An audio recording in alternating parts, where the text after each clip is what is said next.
ndabashimiye Monsieur Président kumpa uruhushya rwo kuba de poser cette question. Numvise ko mushaka gufunga ama orphelina. Nari ikibazo cyanjye ni nimufunga ama orphelina imfubyi zizajya mu miryango.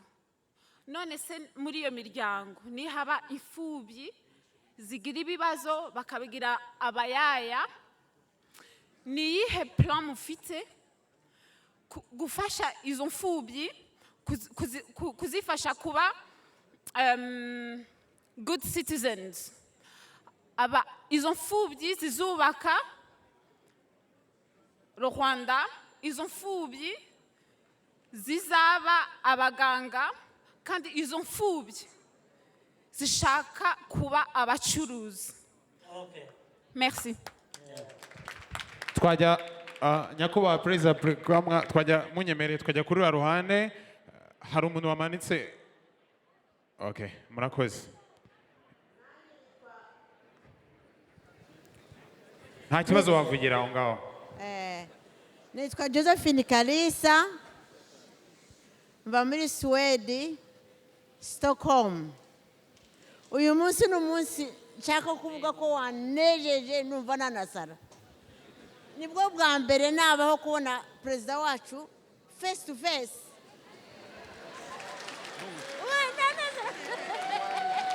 Oya, najyaga mubona kuri TV yonyine no mu bishushanyo, ariko none twishimye koko.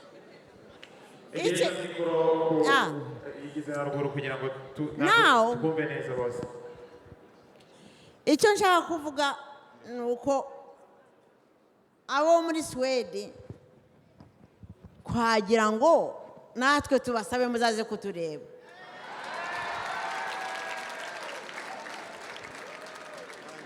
Nituri ibiganda, umuzi ko mu gutora kwashize twatoye perezida wacu 200%.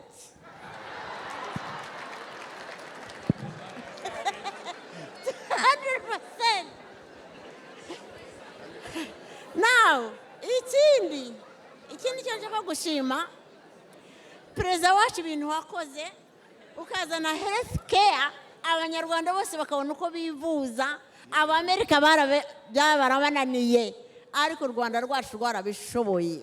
Murakoze cyane. Now, mfite iyindi personal problem. Personal problem yanjye nuko mfite musaza wanjye uba ahantu hitwa Nyagatare, za Nyagatare, warenganijwe n'umuntu wamugongeye inka. Amaze kumugongera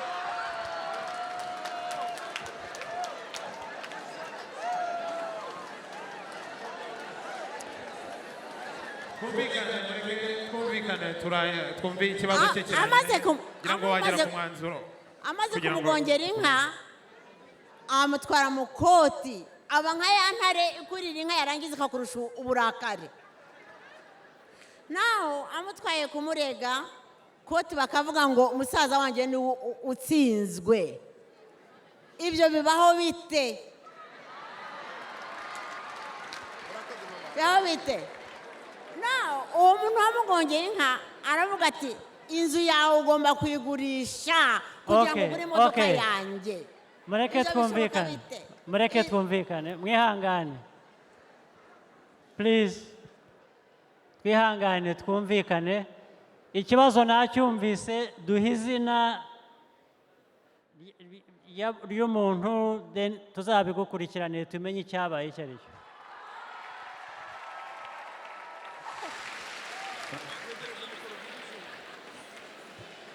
Nashobora se kuza kubyandika neza kugira ngo muze kubimenya neza, nkabyohereza. Okay, ikindi kibazo ku rundi ruhande hano. Murakoze. Nagira ngo tujye ku rundi ruhande. Ako ndabasaba ko abantu bose mu diaspora twihangane, twumvikane, duceceke, twumve ibibazo abandi babaza. Murakoze cyane. tugumane cya kinyamupfura dusanganwe duhorana twumve ibibazo abantu murakoze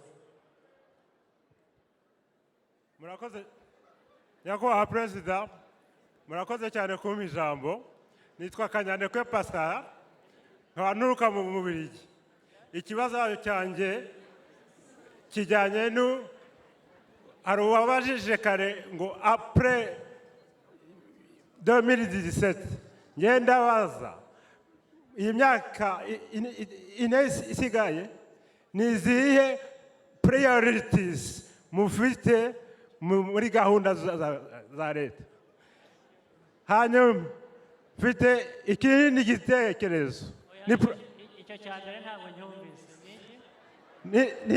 ni iki mufite muri priority muri gahunda za leta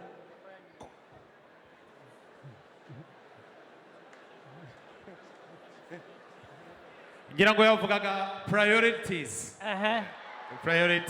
yashaka kubisiga mu gifaransa hanyuma ibindi ikindi ni igitekerezo nagiraga ni ku giti cyanjye ariko nagira abadiaspora duhure hano tubitekereza kimwe mbona ko muri gahunda zo kwiha agaciro numva natwe muri diaspora twafata imihigo buri gihugu kigafata umuhigo wo gukora gahunda imwe ya leta mwadushinga murakoze nyakubahwa kugira ngo tufatire iby'inyuma hano reka dufate abandi babiri ba nyuma hanyuma tubaho umwanya mu bisubize reka duhere kuri uyu mumama murakoze mama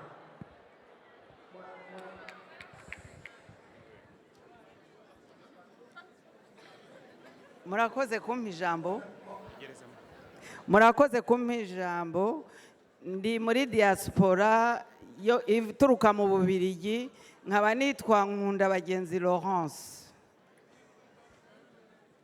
ngewe ndi umupfakazi ariko ahangaha nk'uko duteraniye hano nishimiye cyane kuko mwatuganirije ibyerekeye kwigira utihaye agaciro ngo akore ntacyo ageraho kandi umuntu akora porogaramu y'icyo afite mu mufuka we ntabwo rero dushobora guhora dutegereje ibiva mu mufuka wundi none rero nkatwe twateraniye hano uyu munsi hakaba ndi representante wa ICN ya Donald Trump un Américain iduha opportunité yo gushobora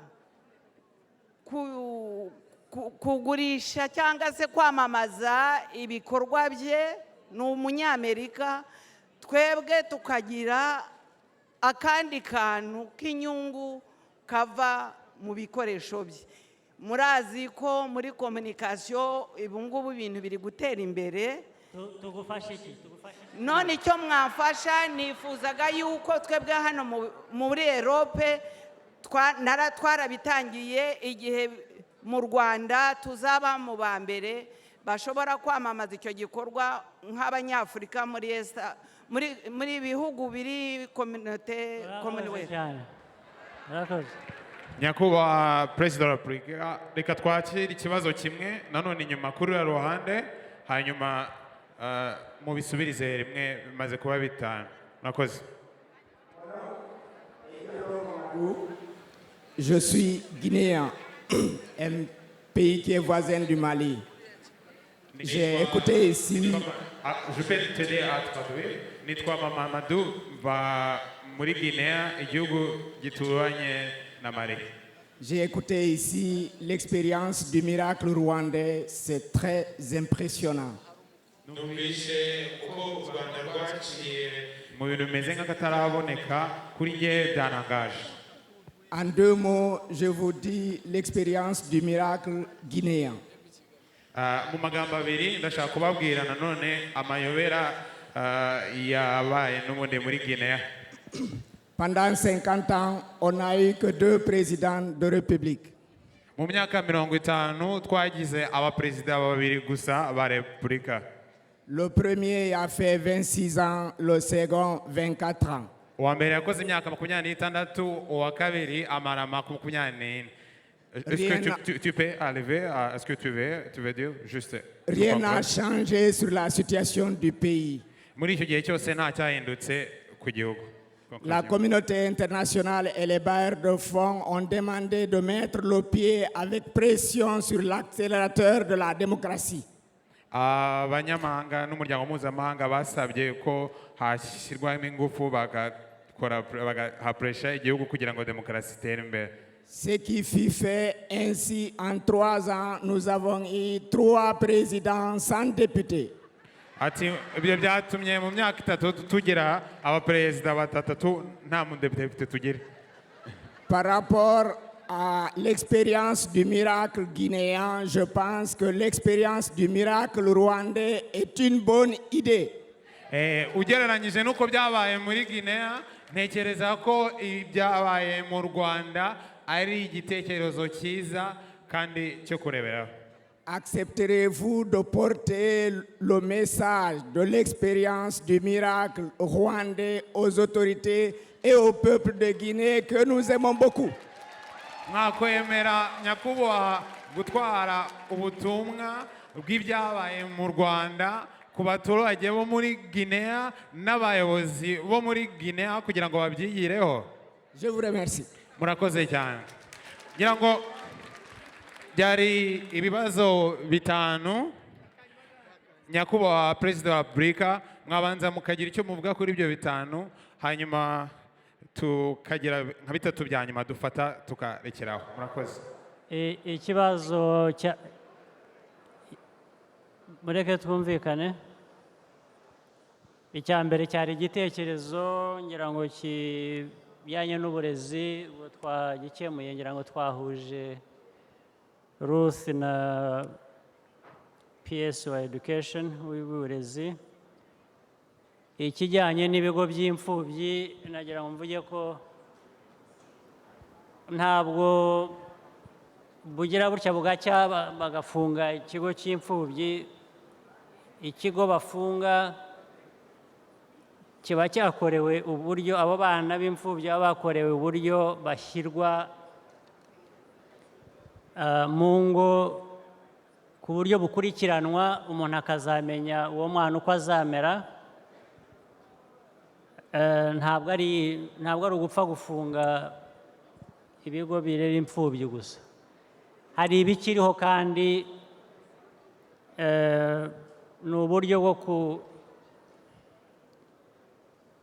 kugira ngo byombi bishobore kudufasha. hari ibigo by'imfubyi biriho bikereberera imfubyi, nazo zigakura zikavamo zigakomeza ku buryo zabaho ubundi buryo zitaba muri icyo kigo.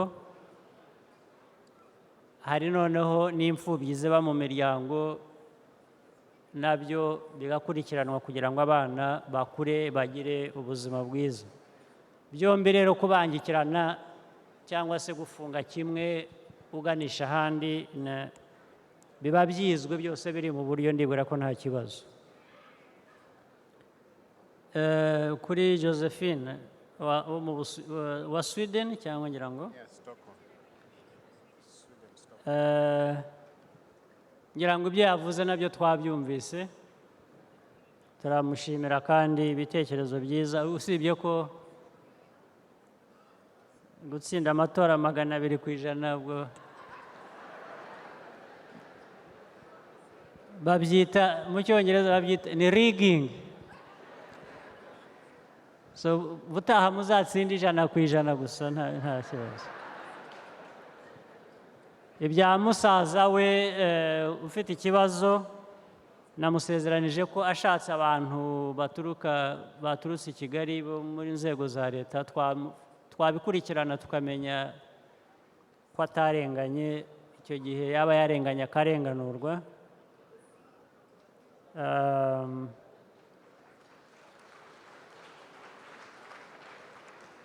cya Gaspari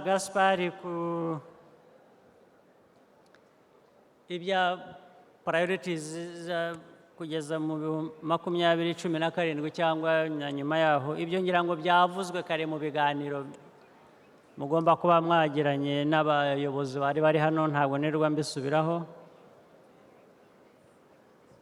Hanyuma igitekerezo cy'imihigo mu ntara zitandukanye abanyarwanda babamo hanze y'igihugu, nabyo ndumva ibyo ngibyo ntawe mwagomba kubisabamo uruhushya, mushatse kubikora mwabikora mubonye bitunganye. Kuri Laurence, ndibwira ko igitekerezo yashingiye ku byo kwigira n'ibikorwa barimo ni byiza, abantu bashoboye kubifasha nabyo bafasha. Guinea wavugaga ngira ngo azatwara ubutumwa muri Guinea iwabo, abutugerezeyo ababwire kandi ko nk'abanyafurika twifatanyije n'abanyaguinea kugira ngo bagire ubuyobozi bwiza n'ubuzima bwiza. Murakoze nyakubahwa perezida wa Afurika, kuko ngira ngo amasaha ari gukura, reka munyemereye twafata ibibazo bitatu bya nyuma hano hejuru, bitatu gusa bya nyuma hano hejuru aho ndi, hanyuma tugasoza. Murakoze. Hanyuma rero reka duhere kuri uyu, mwako mugerageze kugira vuba, can go straight forward to your point. Thank you so much. I've been trying to ask the president a question. I've been running up and down to get this question, and I'm really delighted to ask it now. Mr. President, Rwanda is not the first success story we have had oh, sorry, my name is Michael. Yeah. Rwanda is not the first success story we've had in Africa. Zimbabwe was once known as the food basket of the southern region. Ivory Coast was once seen as a success story. There are a few other countries that have been mentioned as success stories, but they were not sustainable. What have you done, or what are you going to do to ensure that Rwanda does not fall into the same category of countries that were the ones known as success stories, but they failed along the way? And one more thing, Mr. President, last night I was at home, I wrote this letter. I wanted to give it to you today. And this is my opportunity, please. I don't know how it's going to get to you, but I want you to get it. So I'll hand it over to you. I have my staff here who will pick it from. Okay, I'll give it to him, and hopefully you get it. You give it to that person, actually. When he comes back, he will give it to us. The master of ceremony is there. So. Thank you, Your Excellency. Hanyuma reka dufate ikindi kibazo cya kabiri hano. Murakoze cyane. Ye mazina nitwa Sentenga. Ikibazo nangwa gusaba mfite ni icy'ubutaka. Ibyangombwa turashima kuko iyo umuntu agiye mwashyizeho diaspora desk muri foreign affairs. Iyo ugiyeyo baguha urwandiko bikakorohera. Aho rero dusanga ibibazo kuko iyo tuvuye ahangaha tuza dufite nk'ibyumweru 2 nangwa 3 bya holiday. Aho ikibazo kiri rero ni land office. Land office na Gasabo. Land office ntabwo dufite diaspora desk. Ugirayo rero uzagaruka ejo bundi ibyangombwa ukavayo utabibonye. Okay. Nta kibazo ntabwo ari ikibazo cya diaspora desk, ni ikibazo cyo gukemura ibibazo biba byaje aho byaba bituruka hariho hose. Murakoze cyane. Rero ikindi nabazaga ubwo iyo ni imikorere mibi gusa, ariko byatungana, ntabwo ikibazo kizakemuka kubera ko umuntu avuye muri diaspora, gikemuka kubera ko gifite abagikemura kandi kiba gihari.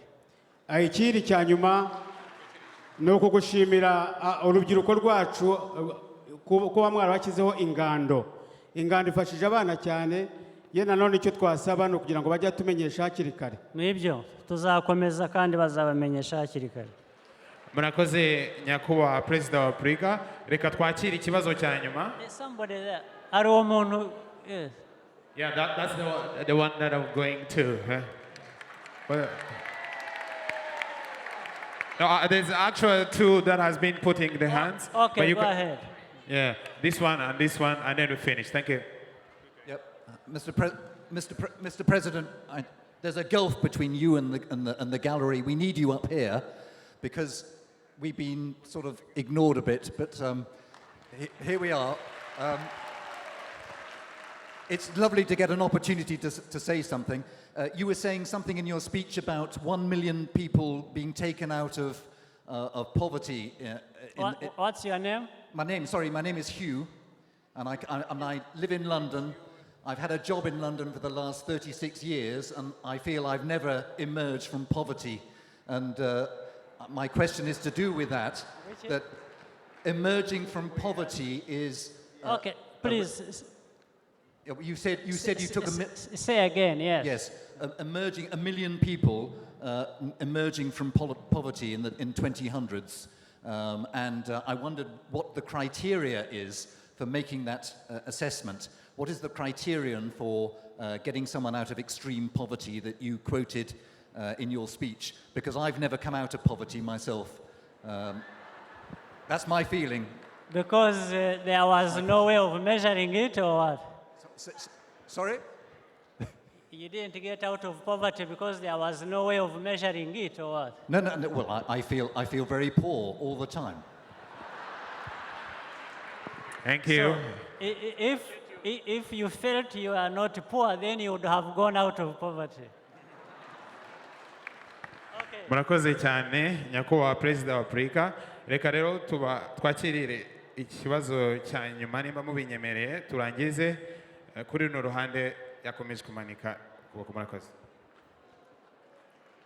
Nyiricyubahiro bwana perezida wa Repubulika y'u Rwanda, ndabaramutsa n'icyubahiro gikomeye cyane. Witwande? N'abavandimwe bose mwaje hano. Witwande, then to the point. Nitwa Yunusu wa Maridadi. Maridadi ni umuhindi wa mbere waje mu Rwanda ku ngoma ya Mushinga.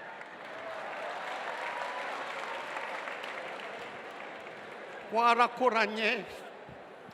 Maridadi niwe wakiraga ba Rutagarama bakarya bwite ba Rwigemera bose aho ngaho bazaga iwacu. Twumvikane. Yego bwana perezida, ndabashimira cyane, nategereje umwanya muremure kugira ngo mbabone mbashimire ku bintu mwakoreye igihugu cyacu.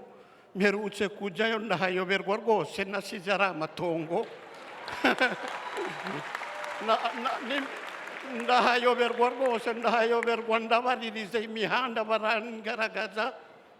Nuko ukubashimira, nukubasabira ku Mana ibahe ubwo bushobozi, mukomeze, murambe abavandimwe bose bari hano, namwe dushire hamwe, tujye hamwe, dukorere igihugu cyacu. Ndashaje ariko umutima nturasaza, uracyari iyo ngiyo.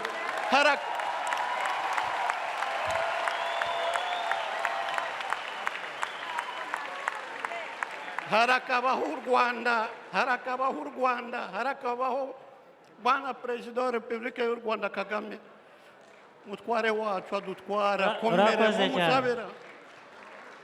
Thank you. Imana. Thank you. Okay, reka tunyure muri ibi ngibi. Hari uwabajije yabivuze mu Cyongereza, avuga ko u Rwanda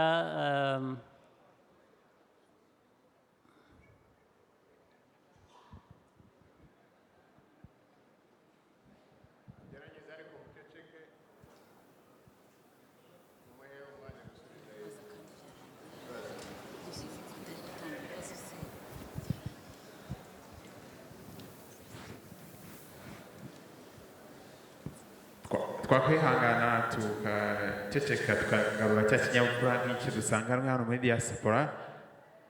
Murakoze cyane kuba mubikoze. Murakoze cyane.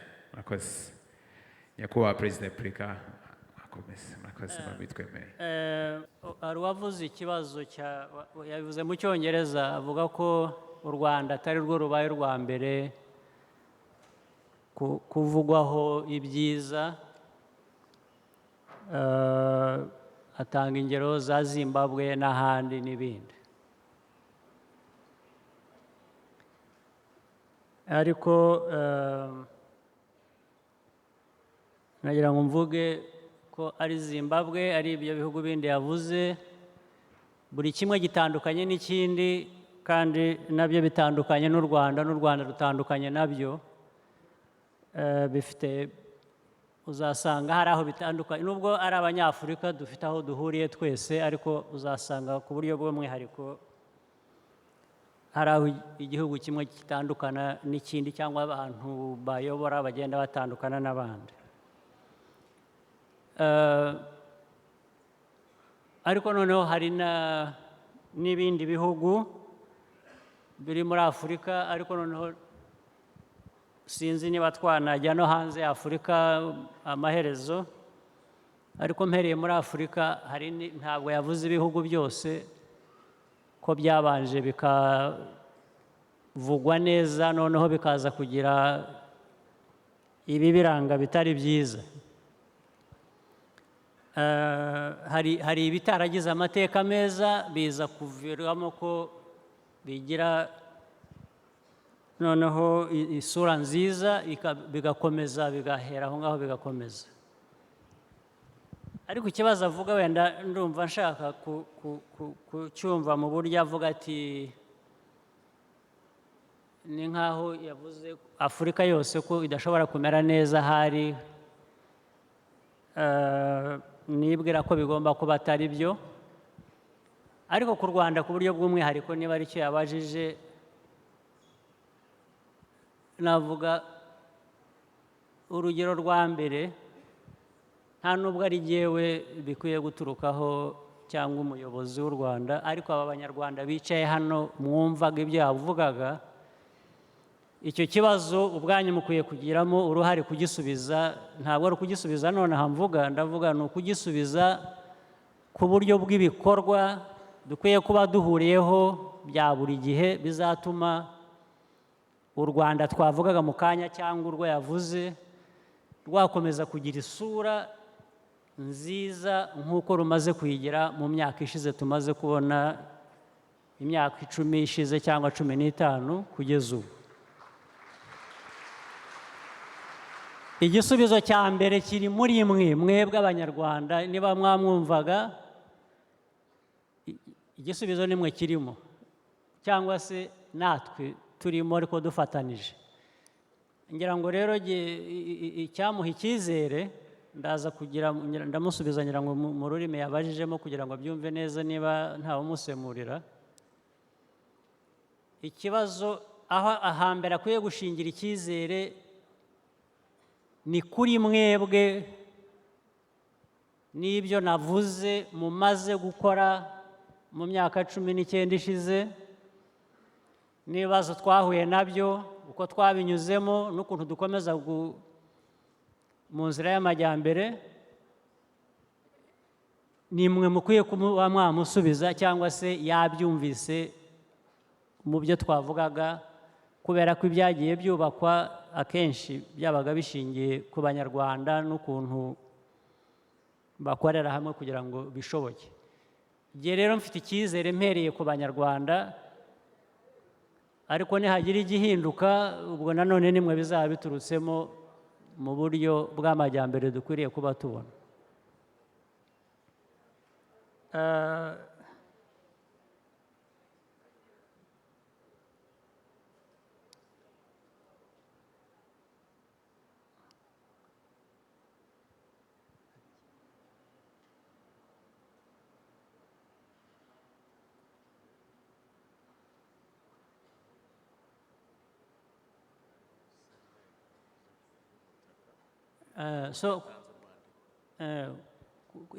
Rero nagira ngo amenye ko u Rwanda ruriho ubu ngubu twumva bizakomeza,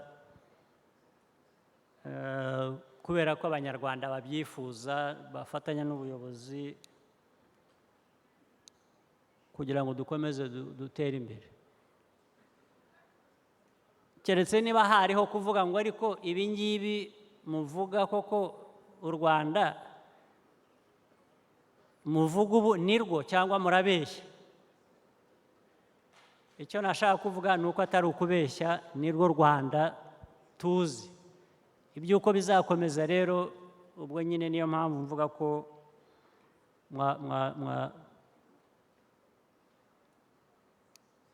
ari mwe bikwiye kubakiraho. Ndumva njye ntashidikanya ko tuzakomeza. Hanyuma ibaruwa nayo yanditse ishobora gufasha ubwo ngira ngo wenda irimo ibitekerezo byatuma tutamera nk'abandi tugakomeza. Ibijyanye n'iby'ubutaka,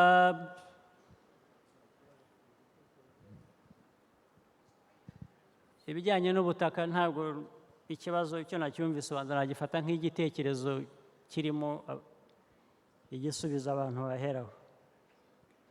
Hanyuma ibya Hugh,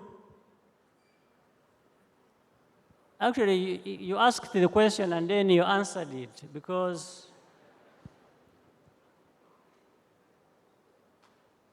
for you, you feel that you are still poor and you have been poor for some time. That may be true. And you've been able to make that judgment by how you feel. You have told us that you feel you are poor and you have been poor for some time. Maybe that is true. But if you had also felt that your life has improved, you are not poor, you were poor 10 years ago, now you are not poor, and you feel so and you tell us so, then you have no reason not to believe you. So in other words, you have introduced one thing, one element, I'll come to that later, that actually the issue of whether you are poor or not is contributed to also by how you feel or what you know about yourself, and the status and your conditions may be over a period of time. So that already, that is a good measure we can use.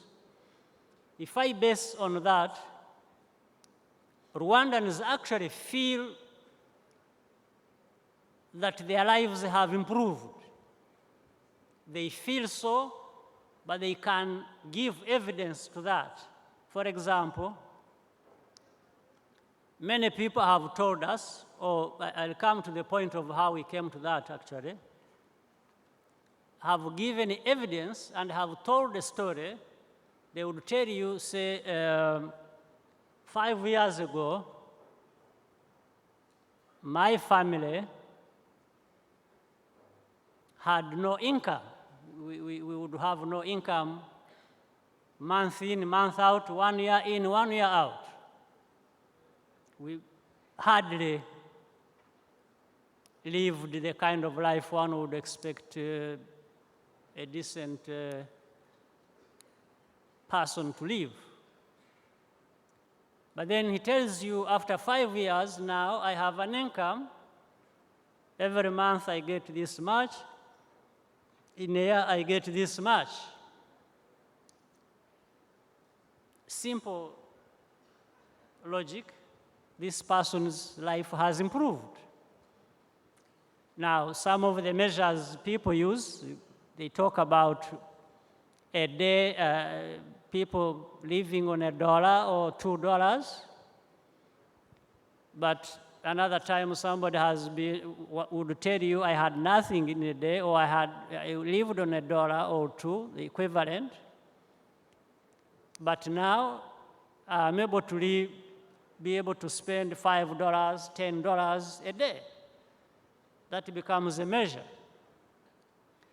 So for the period 2005, 2011, surveys were made by our statistics department under the Ministry of Finance and Planning, and certified by international institutions we work with. They did sampling across the whole country, and from the stories told, by the people themselves, and by seeing what they were showing that has improved their lives and also telling the story about it, people were able to measure that this number, actually in this period, improved from this level to that level. So it is scientific, it's not guesswork. So that's how the measure was carried out. It's from the stories of people, it's evidence of what they were able to show, and it was done over a period of time. So that gave that. So, but you had already established anyway one way of knowing it, at least by the way you feel. So you can come and join us in Rwanda, your life may improve.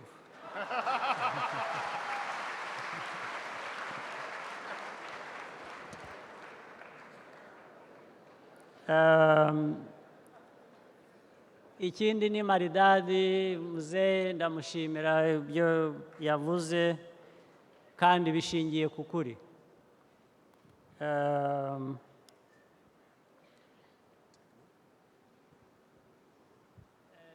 Are there any, like 2 or 3 hard questions?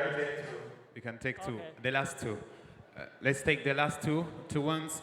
Ntabwo turi bujye kure, hari umuntu wamanitse hano kuva kare.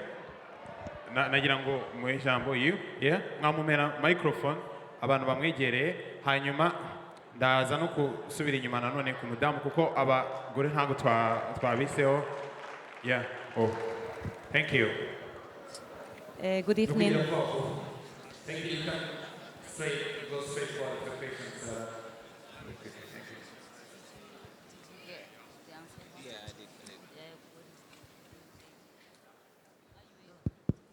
Okay, thank you. Good evening. My name is Alicia. I'm coming from Spain. Well, I visited Rwanda a year ago, and I realized that it's a very, very beautiful country. But the most beautiful thing I found there was the pureness. Pureness of people, pureness of many things, you know? The problem is that the most important thing is abroad. Let's say that the people who can bring future to Rwanda right now is out of Rwanda, okay?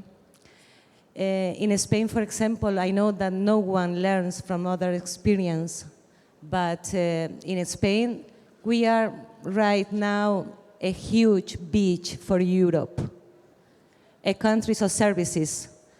So our engineers are abroad, our biologists are abroad, and many people who can help the development of the country is abroad. So I think that services are fine for develop of the country because it's necessary as well, but technology, investment, and the investigation for not to be a slavery for other technology, because this is another, the same. I mean, I don't care if I am a slave because others give me money, but if I am a slave because others give me the technology that for sure I'm going to need. So it's not a question, maybe. I will make a comment to that. First of all, I appreciate the concern you have and the analysis you are putting forward. But let me say it like this. Many Rwandans that probably you found in Rwanda at the time we visited, many of them actually had come from outside and had been living outside, and they are part and parcel of the labor market in Rwanda. Second, we have had young people going abroad to study, acquire knowledge and skills, the majority of them come back to the country. So in Rwanda, that is happening, and we are happy about it. But for those who stay there because they have what to do that earns them well, and they feel they have good reason to stay outside, we still welcome that.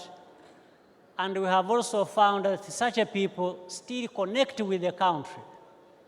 They are able to make remittances and so on and so forth, and bring either investment of some kind, one kind or another, even the technology you're talking about.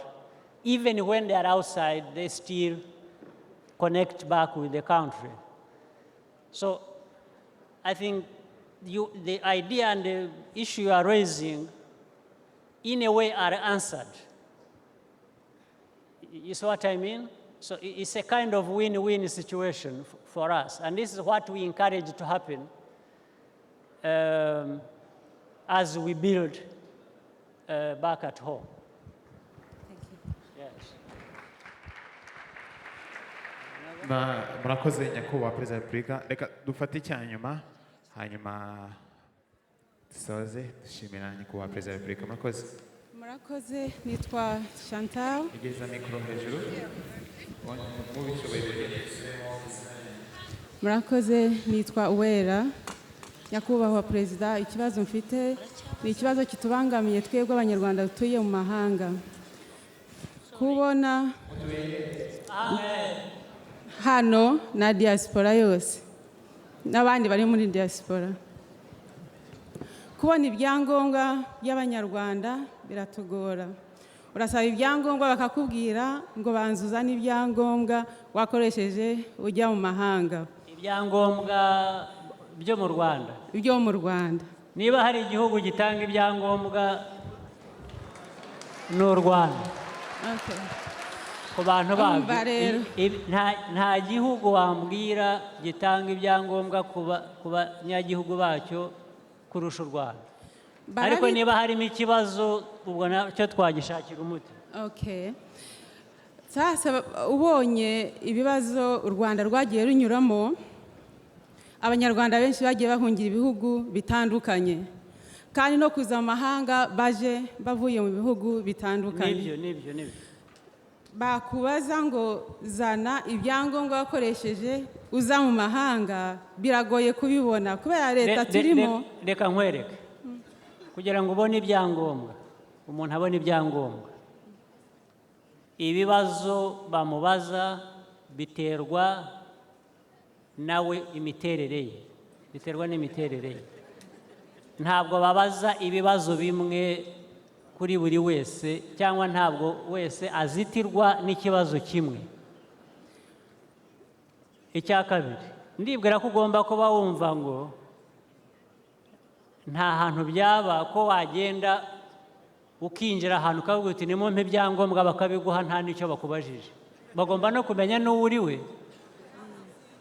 Ibibazo byo bigomba kubazwa, ariko ntabwo bikwiriye kuba inzitizi yo gutuma umuntu atabona icyangombwa.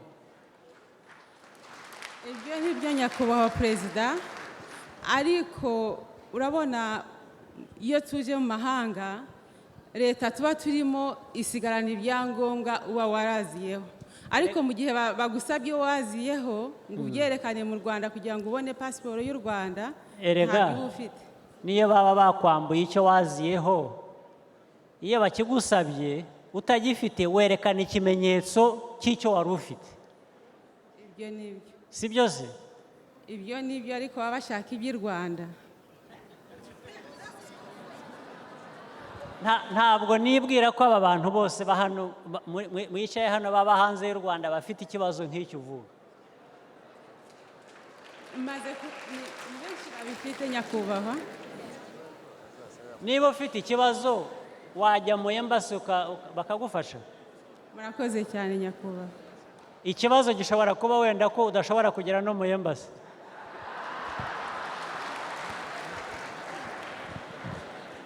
ngira ngo twasoreza aha ngaha, ariko niba uretse gato hari umuntu hariya sinzi niki gira vuba okay mwembi vuba vuba twumva icyo muvuga.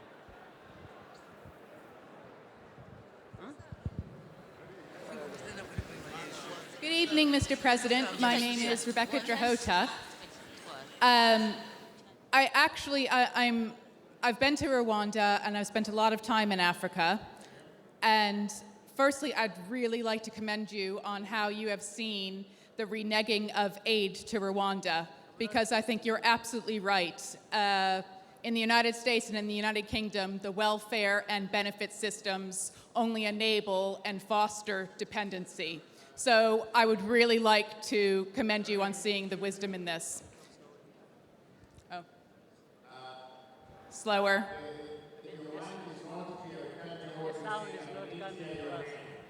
My name is Rebecca. Close to my mouth. There we go. So I'll just repeat that then. Firstly, I'd like to commend you on how you have broached this issue of having aid reneged by the United States and other countries. I think that the welfare and benefit systems of the United States and the United Kingdom enable and foster dependency. So it is extraordinary and a huge commendation to you for seeing how it's actually a benefit in disguise, and you are going to rise above this. More importantly, though, I am wholly in love with your country entirely. It is an extraordinary nation. And I'd like to almost consider myself an ambassador of your country. I would like to consider and try, actually, on a near daily basis to encourage people from the West to spend more time in East Africa and specifically in Rwanda. I wonder if you had any ideas how you would like to engage the Western countries on a more personal level insofar as visiting your country, perhaps setting up businesses. Obviously, Grace Hightower is an exceptional example of somebody who has visited your country and been able to exploit in a very positive way coffee. What else would you like to see from the United States and from the United Kingdom so that I can also help to encourage this? Okay. Well, thank you, first of all, for your comments and your offer to be Rwanda's ambassador. There are many areas. Even if they were to visit just as tourists, just invite them to come and visit. That's one. As part of tourism, we still benefit. The other is direct investment in different areas, in agriculture, in energy sector, in real estate, construction, mining, all these areas with huge potential for investment in Rwanda. But even start with the mere fact that we welcome them to come and visit Rwanda and enjoy it and find out for themselves what the areas of interest are to them where they can make such investments. So thank you very much. Yes. Yeah. The next one? Somebody next to her. Okay, thank you. Murakoze, banyita Uwayo Irene, nkaba ndi umunyeshuri muri Scotland, nkaba ndimo kwiga civil engineering. Ikibazo cyanjye kiri kuri iki kibazo cyo kuri ino new airport mu Rwanda rugiye kubaka. Numvishe nkurikije amakuru tubona ku rubuga yuko yahawe a British company. Nagira ngo mbaze nimba hari uburyo buriho bwateganyijwe kugira ngo abanyeshuri b'abanyarwanda baba bari mu gihugu cyangwa bari hanze babone internship muri izo companies. Murakoze. No, ikibazo cya internship ni cya rusange kirenze project imwe gusa cyangwa iyindi. Ngira ngo ni ikibazo bigeze kuvugaho icya internship. tuzashaka uburyo dukorana twumvikana biranafasha buri bantu bose ntabwo bifasha abashaka gukora internship gusa binafasha n'abafite izo companies ariko noneho igihugu cyose kikungukiramo ibyo rero ni ibintu dushaka kugira ngo bibe byabaho muri rusange ariko ntabwo twagenda dutagetinga project imwe cyangwa company imwe ngo tuyibwire ngo ugomba gutanga internship bigomba kugira policy framework n'amategeko abigenga twakoreramo. Okay, mwakoze cyane. Murakoze cyane. Turabashimiye. Murakoze cyane. Murakoze cyane nyakubahwa Perezida wa Repubulika.